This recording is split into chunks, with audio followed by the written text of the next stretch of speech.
있는데요. 이 책에 대해서 잘 모르시는 분도 있을 것 같아서 제가 채팅방에 이거 제목을, 목차를 쭉 올려놨는데, 이 길을 찾는 그대에게라는 이 책이 모두 40챕터로 되어 있어요. 이 40챕터를 다시 이제 네 부분으로 나누면, 지금 우리가 하고 있는 게 이제 시작을 찾는 이야기, 이런 소제목으로 10개 챕터. 또 2부가 예술을 찾는 이야기, 10개 챕터. 3부가 교회를 찾는 이야기, 10개 챕터. 마지막으로 이제 소망을 찾는 이야기 10개 챕터. 이렇게 해서 이제 전체적으로는 길을 찾는 그대에게 이렇게 되어 있습니다. 오늘이 이제 그 1부의 마지막 10번째 챕터, 내가 보여주는 땅으로, 이런 제목입니다. 뭐 굳이 구분하기는 좀 그렇지만 이 시작을 찾는 이에게에서 주로 다루는 내용이 창세기 1장부터 이제 오늘 마지막 12장까지 이런 내용을 이제 가지고 이제 그 우리 인생의 시작이신 분에 대해서 이렇게 길을 안내하고 있는 거죠. 오늘은 이제 내가 보여주는 땅으로, 이런 제목이고요. 우리가 아시는 것처럼 텍스트는 창세기 12장 1절, 2절 말씀입니다. 이거 뭐 워낙 유명하고 우리가 다 자주 들었던 내용인데요. 무슨 번역본인지 모르겠지만 한번 읽어보겠습니다. 주님께서 아브라함에게 말씀하셨다. 너는 네가 살고 있는 땅과 네가 난 곳과 너의 아버지의 집을 떠나서 내가 보여주는 땅으로 가거라. 내가 너로 큰 민족이 되게 하고 너에게 복을 주어서 네가 크게 이름을 떨치게 하겠다. 너는 복의 근원이 될 것이다. 이 창세기 12장 1절, 2절 말씀을 듣기만 해도 막 벌써 가슴이 좀 뛰고 막 이렇네요. 이게 이제 성경에서 아브라함이 하나님의 음성을 들었다고 기록되어 있는 장면이잖아요. 그런데 저자는 어떻게 이야기하고 있는가 하면, 성경에는 사람이 하나님의 음성을 들었다는 이야기, 또 하나님의 부르심을 받았다는 이야기가 많이 나온답니다. 근데 우리가 상식적으로 생각해 보면 하나님 영이신데 어떻게 하나님의 음성을 들을 수 있을까? 이게 논리적으로 모순되잖아요.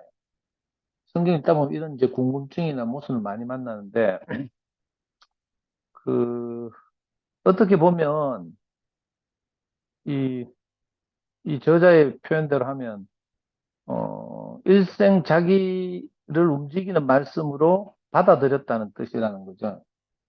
어, 왜 하나님 음성을 들었다는 말을 진짜 하나님 우리 귀에 대고 무슨 보이스, 영어로 보이스라고 하지 이걸 했다는 말이 아니잖아요. 하나님 영이신데, 우리 사람의 상상력으로 이렇게 생각하는 분들이 많더라고요. 근데 이제 부르심을 받는다는 것은 문자적 어떤 소리를 듣거나 뭐 이런 게 MP3로 뭐 말씀 파일을 듣는다는 말이 아니고 자신의 존재와 가치와 쓰임에 대해서 눈이 열리는 것을 하나님의 음성을 들었다 이렇게 표현하는 거죠.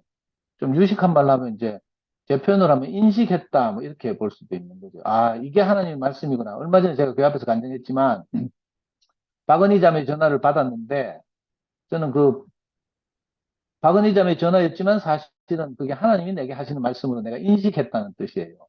예를 들어서 이런 식으로 이제 성경의 주요 등장인물들이 하나님과의 관계를 가지는 것 같거든요. 이걸 우리가 문자 그대로 성경을 믿으면 많은 어려움에 부딪히고 또 이해가 안 되는 부분도 많을 수 있는데, 우리에게 이제 이런 새로운 인식의 세계로 이렇게 우리가 인도돼 가지고 저도 이렇게 쉽게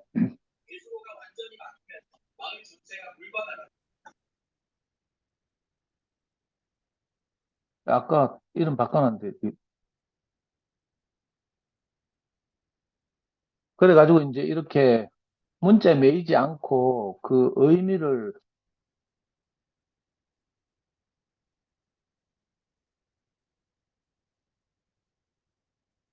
받아들이는 이런 눈이 열린 거죠. 1차적인 생명인 목숨은 생존하기 위한 것이지만 2차적인 생명인 소명은 삶의 의미와 목적을 자각함으로써 생겨납니다. 이렇게 존재와 쓰임과 가치에 대해서 눈을 뜨는 거, 이걸 보고 보통 기독교적 용어로 이제 소명 이렇게 부르거든요. 소명 또는 소명의식 이렇게 부르는데, 영어로는 콜링이라고 하더라고요. 콜링. 이제 원래 이제 기독교적 용어라서 어릴 때부터 기독교 생활을 해오거나 목회자 출신의 이런 분들이 소명이란 말을 자주 쓰고, 저는 소명이란 말이 별로 익숙하진 않은데, 요즘 들어서는 이제 심리학이나 이런 데서도 이 소명이란 말을 많이 사용하더라고요. 대표적으로 이제 자기 일에 대해서 떻게 인식하는가, 뭐 이런 걸 분석한 심리학 책을 읽은 적이 있는데,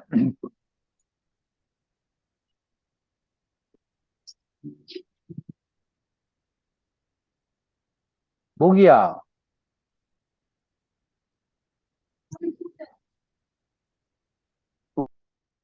죄송합니다.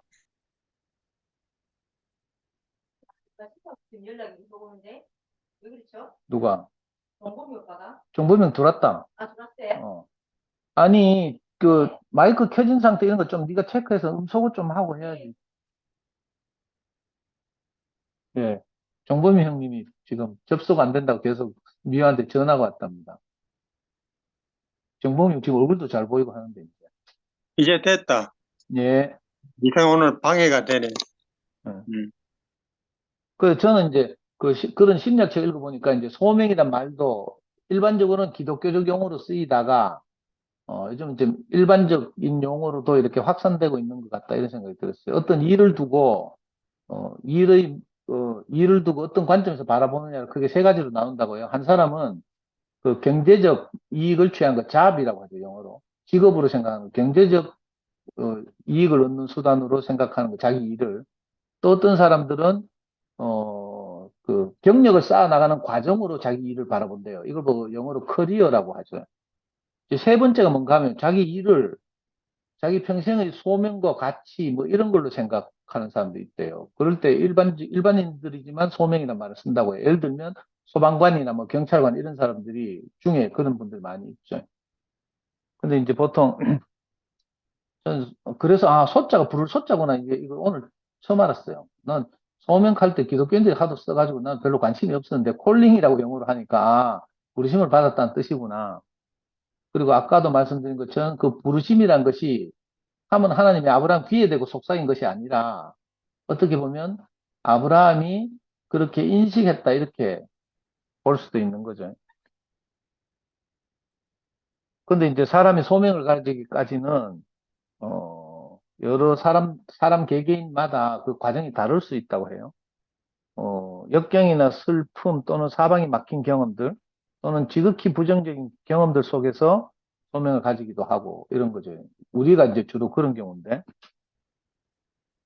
이런 상황에서 이제 그 하나님이 우리가 당한 그런 어려움이나 고통을 줄여주시는 분이 아니고 또 우리 소원을 들어주시는 분도 아니고 그분은 단지 당신이 사용하실 수 있는 지점까지 우리를 낮추고 계시며 거기서 자신을 나타내시고 우리에게 목적을 주시는 것입니다. 이렇게 표현해 놨네요. 그러니까 우리가 어떤 이런저런 많은 과정을 거치고 사방이 막히고 이런 경험이 생길 때 그 문제를 하기보다는 오히려 그 문제를 통해서 우리를 이제 다른 그 길로 인도하시는 것 같다 이런 생각이 들거든요. 그 신기한 말이지만 제가 자주 쓰는 말이기도 한데 우리 지금 성미아자매 사위 있잖아요. 순엽이가 그, 이, 그 순엽이 엄마를 이제 제가 순엽이 초등학교 때 만나서 이제 이렇게 교회를 이렇게 오게 됐는데 그 순엽이가 어린이교회 가더니 어느 날 하루는 그 자기 엄마가 보순자매가 물어봤대. 오늘 어린이교회 가서 뭘 배웠노? 이렇게 물으니까 그 초등학생이 그때 순엽이 초등학교 5학년 때가 이랬는데 그 5학년짜리 꼬마가 엄마한테 대답하기를 엄마 오늘 교회에서 하나님은 우리 소원을 들어주시는 분이 아니라 우리의 생명이 되시는 분이래. 이 말을 들었다는 거예요. 그러니까 예를 들면 이런 거죠. 오늘 버전으로 하면 우리가 이런저런 어려움을 겪고 사방이 막히고 고난을 당할 때 하나님 그 고난을 줄여주거나 문제를 해결해 주는 분이라기보다는 이제 그 과정을 통해서 오히려 이제 우리에게 소명을 주시고 우리의 생명이 되시고 이런 분이라는 거죠. 이 말씀을 들으니까 자꾸 제가 옛날 생각이 나서 참 오늘 많은 이렇게 생각이 잠겼는데 일단 텍스트를 한번 다 읽어보겠습니다. 자신의 인생에 개입하신 하나님의 손길과 그 목적이 알아지게 될 때 우리는 하나님의 부르심을 받았다고 고백합니다.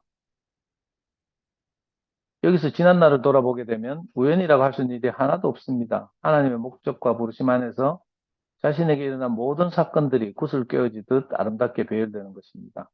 무엇 때문에 아파하고 슬퍼했으며, 무엇 때문에 쓰여지고 버려졌으며, 무엇 때문에 사랑하고 미워했는지 해석되지 않고 연결되지 않는 일이 없게 됩니다. 그러기에 하나님의 선택과 부르심에는 후회함이 없습니다. 저는 오늘 이 텍스트를 쭉 읽으면서요, 그 제목이 뭔가 하면, 내가 보여주는 땅으로, 이런 제목이잖아요. 제가 옛날에는 이제 당연히 여러분들도 그렇겠지만, 어, 이 목사님을 만나서 어떤 제 인생의 가장 그 사방이 막힌 절망적인 상황에서 어떤 말을 들었단 말이에요.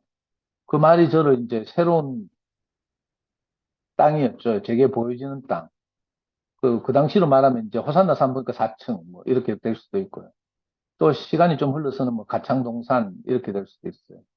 또는 좀 포괄적으로 이야기하면 대구교회 이렇게 표현할 수도 있었겠죠. 근데 신기하게도 요즘 와서 이제 제가 오늘 이 텍스트를 읽고 이렇게 마음으로 준비하면서 드는 생각이, 아, 하나님이 나를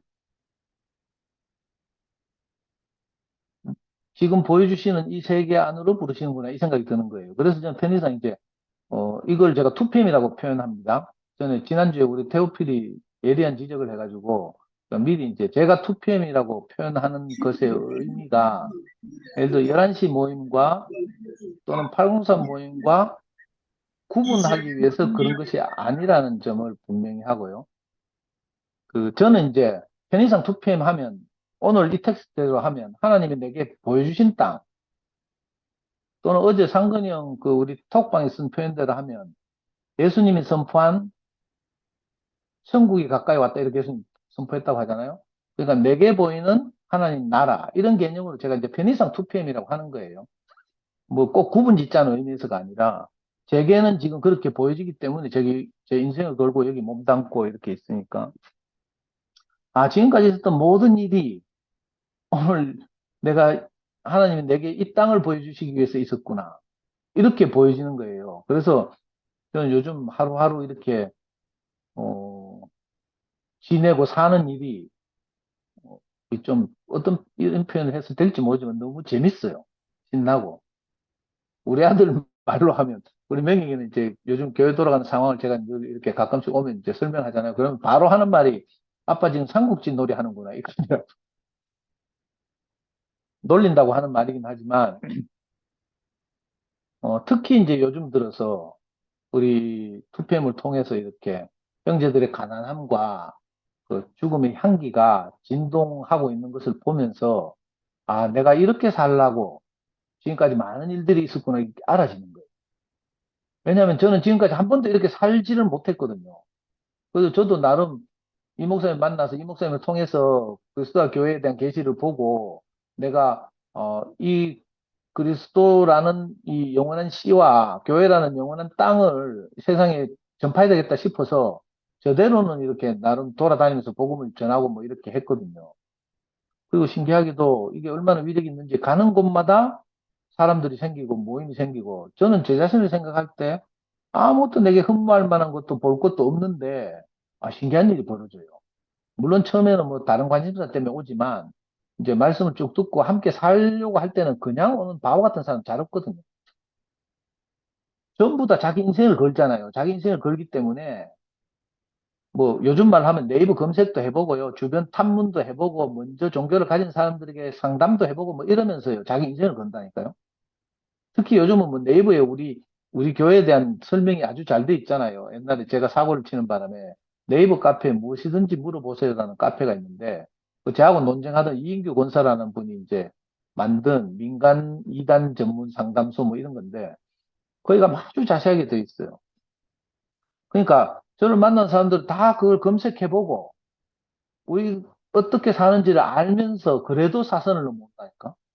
그러니까 보통 우리가 받은 이 그리스도와 교회라는, 또는 아브라함에게 하나님이 약속하신, 하나님이 아브라함에게 보여주신 그 땅이라는 것이, 이게 보통이 아니라는 거죠. 그래서 자기 인생을 걸고 사선을 넘어서 온다니까요. 인생을 못 거는 사람들은 주저주저 하고, 저한테 그렇게 말하는 분들이 많은데, 선생님 교회가 나중에 자기가 늙어서라도 그죠? 보험처럼 자기 마음속에 있습니다 하면서 자기가 나중에 늙어서 갈 데가 없으면 가겠습니다. 이런 사람들 많아요. 저는 그런 이야기 많이 들었는데 그런 분들 말고 정말 모든 것을 내려놓고 이렇게 오는 거죠. 보여지는 땅이 자기들한테 보여지면. 그 저는 오늘 이 말씀을 쭉 읽고 이렇게 하루 종일 묵상하면서 정말 내가 놀라운 하나님의 계시가 우리한테 열렸구나 이런 생각이 들어요. 특히 저 개인적으로는. 저는 그저 말씀을 듣고 뭐 이렇게 대충 이렇게 살면서 적당히 복음을 전하고 이러면 되는 줄 알았어요. 그런데 신기하게도 하나님의 갈망은 제 생각과 달라서 우리를 완전히 뒤집어 엎으셔서, 그죠? 요즘 뭐 물난리가 나가지고 막 난리잖아요. 막 뚝이 터지고 막 물이 차고 뭐 지하도가 잠기고 뭐 이런다는데 마치 그런 것처럼 하나님이 우리 안정돼 있던 우리가 살고 있던 발 딛고 있던 모든 것을 뒤집어 엎으셔서 우리로 하여금 새로운 교회 생활을 하게 하시는 것 같아요. 새로운 어떤 땅을 보여주면서 새롭게 전진하기를 요구하시는 것 같다. 저는 이런 생각이 들거든요. 그래서 저는 요즘, 평소와 다르게 정말 제가, 죄송한데, 정말 열심히 사신 분들한테 정말 죄송한데, 저는 이제 워낙 게으르게 살았으니까 요즘 들어서 제가 정말 치열하게 살고 있거든요. 저는 오늘 오전에 특별히 이제 우리 형수님 하시는 요양원에 갔다 왔는데, 어, 뭐 남들 들을 때 뭐 그냥 뭐 어디 한 군데 방문한 것 같겠지만 제가 갈 때는 그 마음이 아니었고요. 저는 평생에 처음으로 형수님한테 갔어요.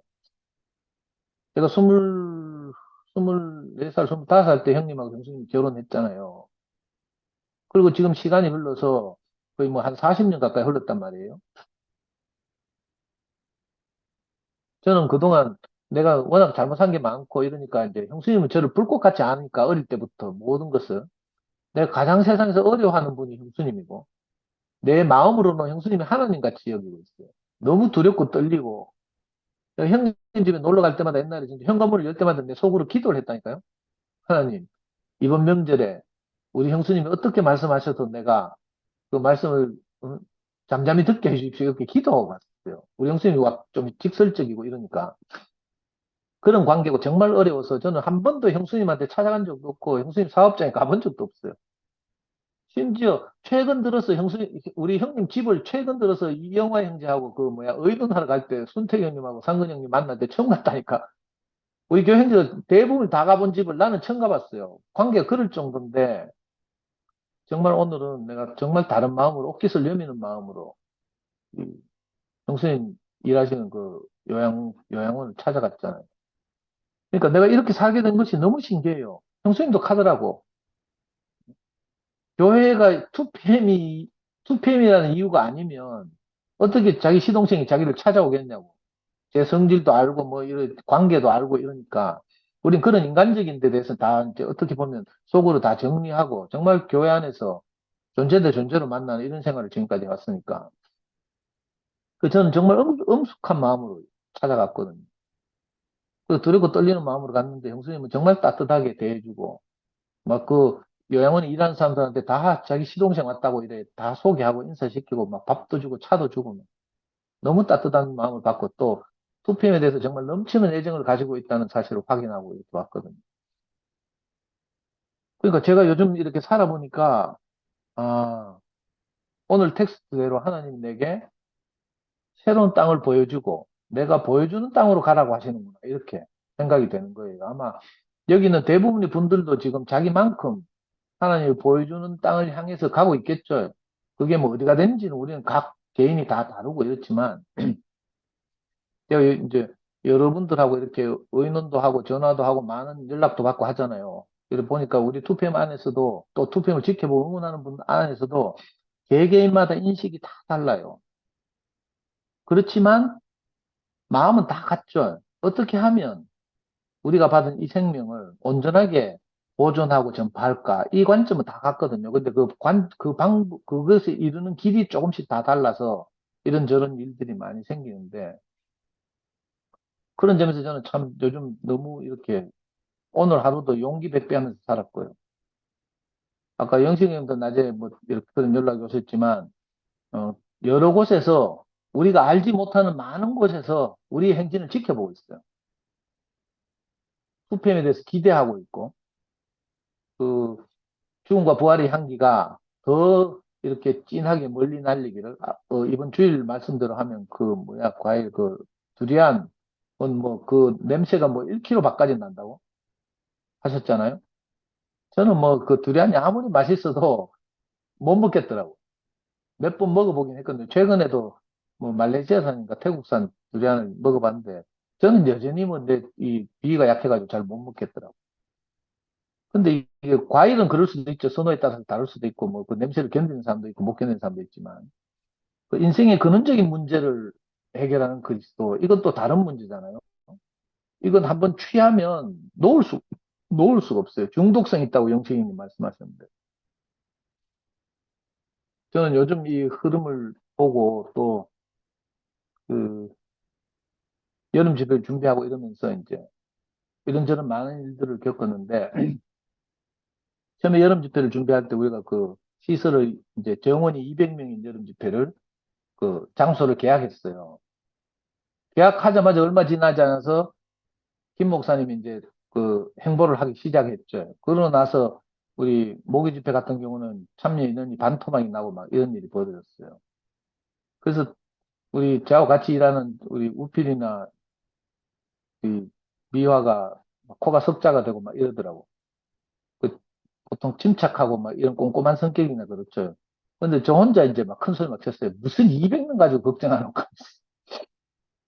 속으로는 저도 좀 쫄리겠죠. 아이고, 이 일을 어떻게 해야 되노? 뭐 이런 생각을 했는데, 진짜 하나님 은혜를 베푸셔서, 오늘인가 보니까 성미야 이야기가 199명인가 200명인가 이렇더라고요. 참, 지금 참여 신청을 한 사람이. 아직도 더 많이 남았어요, 아직. 한 열흘도 더 남았으니까. 참, 하나님 은혜가 참 감사하다 싶어요. 이게 우리 한 사람 한 사람이 뭐, 이거 정성으로 되는 게 아니고, 그리고 도처에서 이걸 지켜보고, 그죠? 응원하고, 또 자기 의견을 표명 못하거나 또 뭐 참여는 못하더라도 다 이 관심을 갖고 지켜보는 분들이 정말 많고요. 우리 준 모임도 특히 그렇죠. 아민생 유튜브가 있어가지고 모든 집회가 이거 다 영상으로 올라가니까 요즘 얼마나 좋은 시대를 살고 있는지 정말 저는 감사하고요. 뿐만 아니라 이제 저는 그 200명이 이제 어려워지니까 이제 한 분이라도 더 왔으면 하는 마음으로 집회비를 결정할 때도 그죠? 뭐 한 20년 전 가격 해가지고 이제 3박 4일에 10만 원 이렇게 정해놨잖아요. 누구라도 경제적 부담 없이 왔으면 좋겠다 이런 마음을 가지고 있었는데 그래가지고 내가 감히 이제 뭐 교회를 시험하는 것도 아닌데 내가 콩팥이라도 팔겠습니다 이렇게 말했잖아요. 그 말을 듣고 우리 전국 방방곡곡에서 많은 분들이 마음을 조금씩 보태주시고 이래가지고요. 그리고 또 우리 교회 사람들 희한해. 자기가 이렇게 마음을 표현하고 이렇게 돕잖아요. 대부분의 사람들은 또 이름을 밝히지 말라네. 난 답답해 죽겠어요. 그런 분들이 뭐 도처에 이렇게 널려있고 이러니까 오늘 성미야 입이요. 막 이렇게, 이거 뭐라 하나, 이거 이렇게 걸렸어요. 입이 막 대문처럼 걸려고 웃음이 닫히질 않아. 왜냐면 성미라면 이제 A형인데 살림을 살아야 되니까 계속 돈 했거든요. 콩팥 언제 파냐고 계속 묻고 막 이랬어요. 그래가지고 정 안 되면 뭐, 방을 줄여야 되는 거 아니냐? 그 2인실을 반납하면 2인실 한 개 반납하는데 18만 원인가 이렇거든요. 2인실을 반납하고 뭐 4인실에 우리가 뭐 많이 낑겨져야 되는 거 아니냐? 하고 계속 저한테 바가지를 끌었어요. 그래가지고 저는 이제 원래 이제 경제적 개념이 없기도 하지만 내가 생각하는 여름 집회 최고 목표는 우리 사랑하는 형제들이 가장 안락하게 지내는 것이다. 그 가치라는 게 그 사람마다 좀 다르죠. 그 가격이 얼마 하느냐 이걸 가지고 가장 중요하게 생각하는 사람들이 있는가 하면 품질이 어떠냐를 중요하게 생각하는 사람도 있고요. 저처럼 효용이 중요하다고 생각하는 사람도 있고 이러니까 이 가지고 맨날 이제 논쟁도 하고 이렇게 재밌게 지냈는데 신기하게도 오늘을 지나면서 우리 성미아 자매 얼굴이 막 이렇게 입에 걸려가지고 이제 돈 걱정을 안 하더라고. 그것도 너무 감사하고요. 하여튼 하나님이 우리에게 보여주시는 세계가 내가 생각하는 것 이상으로 내가 참 뭐 벙어리처럼 말할 수 없어. 참 절대 말하지 말라 해가지고 말을 못하고 있으니까 지금 미치겠어요. 입은 막 벌렁벌렁거리고. 내가 예상하지 못하는 곳에서 예상하지 못하는 분들이 우리를 지켜보고 응원하고 있어요. 이거 분명하거든요. 아마 여러분들도 그런 걸 다 느끼실 텐데, 저도 일을 하다 보니까 늘 이렇게 여러 군데서 연락 오고 전화 오고 뭐 하잖아요. 그게 진짜 너무 감사하고, 저는 뭐 진짜 내가 콩팥을 팔 상황이 되면 내가 남산병을 쫓아가가라도 무슨 뭐 거기서 뭐 연자농성을 하든지 무슨 수를 내려고 했는데 굳이 뭐 그럴 필요까지 없을 정도로 이렇게 참 하나님이 우리에게 은혜를 베푸시는 걸 보니까 아, 진짜 모든 일이 이렇게 순조롭게 진행되는구나 싶고요. 이제 우리가 할 일은 여름 집회 때 정말 우리 죽음을 전시하고 거기 뭐 모든 사람들과 우리가 하나임을 우리 삶으로 나타내는 것밖에 없겠구나 이런 생각이 드니까 하나님이 아브라함이 보여줬던 그 아브라함의 하나님이 아닐지라도 지금 오늘 우리의 하나님 또 오늘 우리 인생을 인도하시고 우리가 갈 길을 보여주시고 이러니까 뭐 어떻게 될지 내일 하루가 어떻게 될지는 우리가 다 모르지만 이렇게 더듬거리면서 하나님이 우리에게 보여주시는 만큼 우리가 함께 어깨 걸고 이렇게 전진하는구나 이런 생각이 들어서 너무 감사하고요. 하여튼 지금 이제 그 집회 준비가 아무런 어려움 없이 잘 돼가고 있다는 이런 이제 말씀을 제가 드리고 싶어서 차마 누가 뭐 어떻게 했고 뭐 이런 말을 못하니까 뭐 궁금해 하시지 말고요. 또 우리 성미애 자매한테 전화해서 물어보고 뭐 이러셔도 안 됩니다. 하여튼 잘 돼가고 있다. 우리 생각보다 훨씬 더 하나님은 우리에게 은혜를 베푸신다 이런 생각이 들고요. 최근 들어서 우리가 한 분 한 분이 너무 가난한 마음으로 이렇게 짜여져서 교회로 건축되는 모습을 보니까 너무 감동이 되고 정말 그렇습니다. 뭐 주일날 상근 형도 그렇게 얘기했지만 저는 지난 주말에 그 종륜 형님 그 가난한 마음을 이렇게 교회 앞에 전시하는 걸 보고 이러니까 진짜 되게 너무 너무 은혜가 넘치고요. 이렇게 연약하고 가난한 저런 성분으로 우리가 건축되는구나 이런 생각이 들었어요. 그 어려운 환경에서 종륜 형님은 지금 이제 미국에서 돌아서 제가 보기에는 돈도 못 버는 것 같은데 막 가난한 마음뿐만 아니라 또 여름 뷔페 보태라고 막 이거 헌금도 하시고 막 이런 거 보니까 너무 감사하고 우리가 이런 마음들이 모여서 오늘 우리 투표을 형성하고 있구나 싶으니까 참 뭐 앞으로 어떻게 될지 모르지만 정말 기나긴 여정이 될 수도 있고 이런데 우리가 지혜를 모아서 어쨌든 이 땅에 그리스도가 편만해지도록 전에 그 CCC 뭐 그 구호대로 하면 뭐 그리스도의 푸른 계절이 뭐 이 땅에 오게 하자고 한 것처럼 그리스도가 푸른 계절인지 붉은 계절인지 제가 잘 모르겠지만 하여튼 예? 그리스도와 교회가 우리 눈앞에 펼쳐질 수 있도록 우리가 우리 인생을 드리게 된 것이 너무 감사합니다. 주님을 찬양합니다.